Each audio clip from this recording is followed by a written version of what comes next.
Operation సింధూర్‌లో జరిగినటువంటి పరిణామాలకు సంబంధించి పాకిస్తాన్ మీదన భారత విజయానికి సంబంధించి చిత్ర విచిత్ర వక్రీకరణలు జరుగుతున్నటువంటి సందర్భంలో దీనికి సంబంధించినటువంటి తాజా అంశాన్ని పార్థసారథి పొట్లూరు గారికి సంబంధించిన ఒక కథనం చూద్దాం. క్యారెట్ తింటే కళ్ళకు మంచిది, రాత్రిపూట చీకట్లో కూడా బాగా చూడగలుగుతారు. ఇది బాగా వాడుకలో ఉన్న ప్రచారం. క్యారెట్లో విటమిన్ ఏతో పాటు బేటా కెరోటిన్ ఉంటుంది కాబట్టి కళ్ళకు మంచిదే. కానీ అడవిలో ఉండే చెంచులు, యానాదులు రాత్రిపూట కూడా బాగా చూడగలుగుతారు. అడవిలో లైట్లు ఉండవు. నిజానికి ఎలాంటి కృత్రిమ కాంతి లేకుండా అడవిలో సహసిద్ధంగా ఉండే కాంతిలో ఉండటం వల్ల అక్కడ నివసించే వారి కనుపాప ఐరిస్ విచ్చుకుని ఉంటాయి. ఎక్కువ కాంతిని రెటీనా మీదకి ప్రసరించడానికి చీకటి పడే కొద్దీ కనుపాపలు ఇంకా ఎక్కువగా విప్పారుతాయి. కాబట్టి రాత్రిపూట నగరాల్లో ఉండే వాళ్ళకంటే బాగా చూడగలుగుతారు చెంచులు, యానాదులు.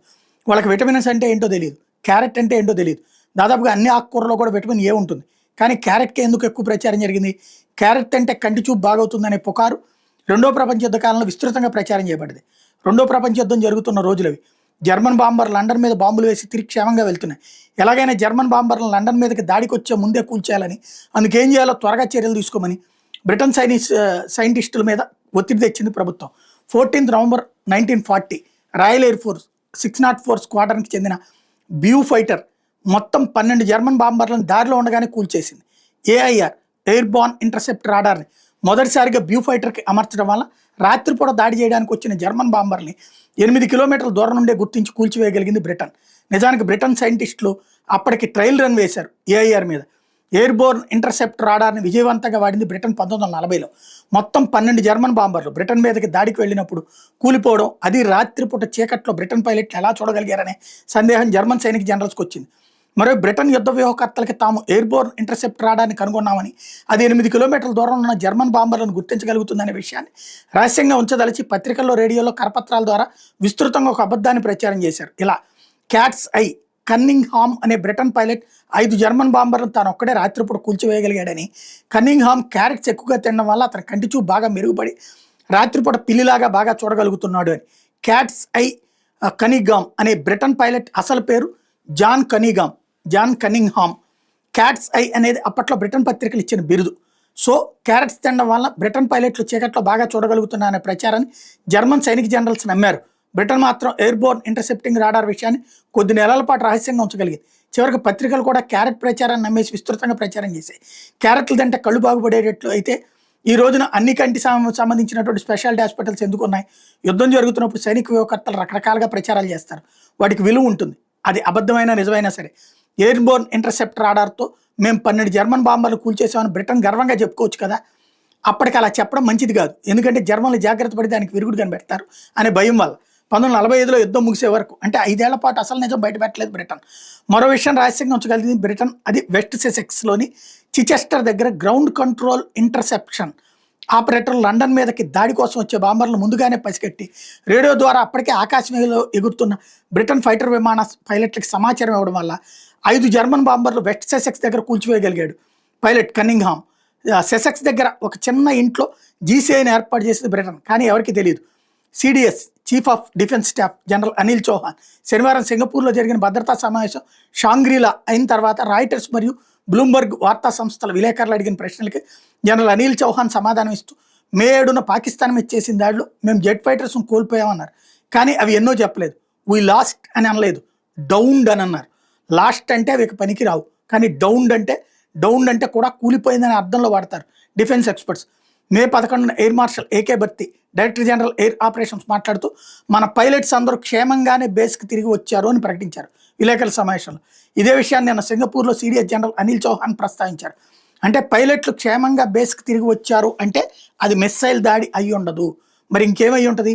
పైలట్ తప్పిదం, పైలట్ ఎర్రర్ నెంబర్ 1, వ్యూహాత్మక తప్పిదం లేదా కమాండ్ సెంటర్ తప్పిదం నెంబర్ 2, నెంబర్ 3 టెక్నికల్ ఫెయిల్యూర్ లేదా ఎక్విప్మెంట్ ఫెయిల్యూర్, నెంబర్ 4 శత్రుదేశపు ఆధిపత్యం, out right air superiority OAS.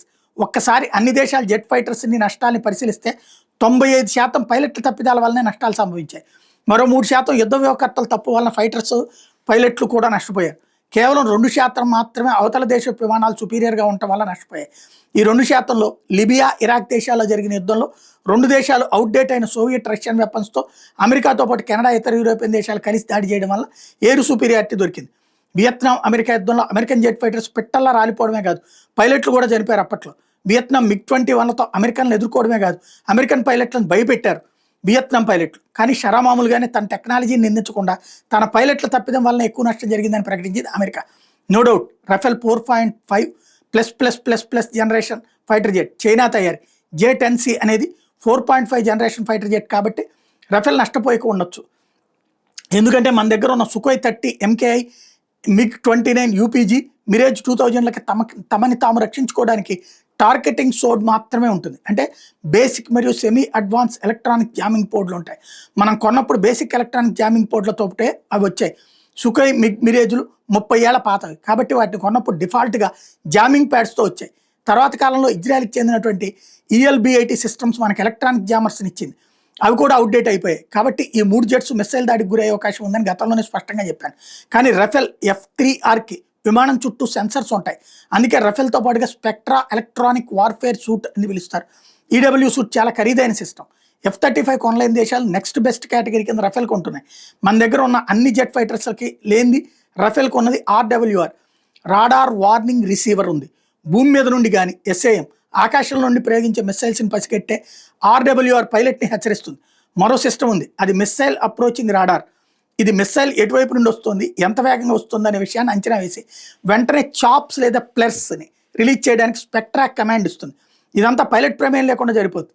ఇవే ఫీచర్లు అమెరికన్ F-15, EX, F-35, F-22లకు ఉన్నాయి. అందుకే ఈ ఫీచర్స్ని యాడ్ చేసి F-21 అనే పేరు పెట్టి లాక్హీడ్ మార్టిన్ తన F-16లని F-21 మనకు అమ్మడానికి సిద్ధమైంది. కానీ మనం కొనలేదు.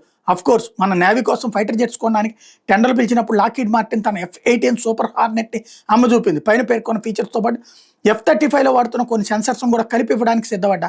మనం రఫేల్ మెరైన్కే ఆర్డర్ ఇచ్చాం. ఇప్పటికే మిరేజ్ రఫేల్ని వాడుతున్నాం కనుక పైలట్లకు కానీ స్పేర్ పార్ట్స్తో పాటు లాజిస్టిక్స్ సమస్య ఉండదనే ఉద్దేశంతో. సో మే 7, 8, 9 తేదీలో జరిగిన కాన్ఫ్లిక్ట్లో అవుట్ రైట్ ఎయిర్ సుపీరియారిటీ వల్ల మనకు నష్టం జరగలేదు. ఇక పైలట్ ఎర్రర్ వల్ల జరిగి ఉంటుందా? పైలట్లు సెక్షన్ తీసుకున్న తర్వాత పీస్ టైం పార్టీ అనేది తప్పనిసరిగా ఉంటుంది ఏ దేశ ఎయిర్ ఫోర్స్కైనా. ఒకసారి గాల్లోకి లేచి ఒక రౌండ్ తిరిగి ల్యాండ్ అవడాన్ని సార్టీ అంటారు. అంటే యుద్ధం లేని శాంతి సమయంలో రెగ్యులర్ సార్టీలు ఉంటాయి. ఏ దేశ పైలట్లు ఎన్ని గంటలు ఫ్లయింగ్ అనుభవం కలిగి ఉంటారు? అమెరికన్ పైలట్లు సంవత్సరానికి 180 గంటల ఫ్లయింగ్ అనుభవాన్ని గడిస్తున్నారు. ఇది చాలా ఎక్కువ సగటుగా చెప్తారు. అదే యూరోపియన్ దేశాల పైలట్లు 120 గంటల ఫ్లయింగ్ అనుభవాన్ని గడిస్తున్నారు. ఇది కావాల్సిన సగటు. రష్యన్ పైలట్లు 80 నుంచి 100 గంటల ఫ్లయింగ్ అనుభవాన్ని గడిస్తున్నారు. ఇది కావాల్సిన సగటు కంటే కొంచెం తక్కువ. కానీ రష్యన్ పైలట్లు వాళ్ళ దేశంలో తయారైన వాటినే నడుపుతారు కాబట్టి సమస్య లేదు. చైనాకి చెందిన డేటా అందుబాటులో లేదు. కానీ సోవియట్ రష్యన్ జెట్ ఫైటర్స్తో పాటు సొంత తయారీ విమానాలను ఉపయోగిస్తుంది చైనా కాబట్టి వాళ్ళకి సమస్య లేదు. భారత్ విషయానికి వస్తే సంవత్సరానికి సగటును 200 గంటల ఫ్లయింగ్ అనుభవాన్ని గడిస్తారు. ఇది కావాల్సిన సగటు కంటే ఎక్కువగా కనిపిస్తున్నా ఇందులో ఒక ట్విస్ట్ ఉంది. అది ఒక్కో పైలట్ 2 రకాల ఫైటర్స్ నడపడంలో అనుభవం సంపాదించాల్సి ఉంటుంది. ఎందుకంటే ఎప్పుడు ఏ అవసరం వస్తుందో తెలియదు కదా. ఇండియన్ ఎయిర్ ఫోర్స్ 5 దేశాల జెట్ రవాణా విమానాలు నడిపిస్తుంది.